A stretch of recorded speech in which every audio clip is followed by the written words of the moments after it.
नगरमध्ये उद्या मतदान पार पडतंय, त्यासाठी प्रशासनाची लगबग सुरू आहे। कर्मचाऱ्यांना ईव्हीएम वाटप सुरू आहे आणि याचा आढावा घेतला आमचे प्रतिनिधी लैलेश बारगजे यांनी। राज्यातील चौथ्या टप्प्यातील मतदान प्रक्रिया उद्या सकाळपासून पार पडणार आहे। अहमदनगर लोकसभा मतदारसंघासाठी देखील उद्या मतदान प्रक्रिया पार पडत आहे आणि या मतदान प्रक्रियेसाठीची पूर्ण तयारी निवडणूक प्रशासनाकडून पूर्ण होताना आपण पाहतोय।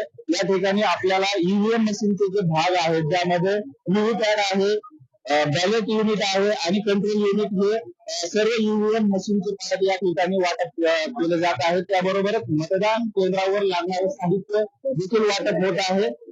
एकूण 19,81,000 मतदार उद्या आपल्या मतदानाचा हक्क बजावणार आहेत। यासाठी 2026 मतदान केंद्र निर्माण करण्यात आलेले आहेत। 9,400 कर्मचारी या मतदान प्रक्रिया पार पाडण्यासाठी काम करणार आहेत आणि या सर्व मतदान प्रक्रियेची तयारी या ठिकाणी पूर्ण होताना पाहायला मिळते। लैलेश बारगजे, झी 24 तास, अहमदनगर।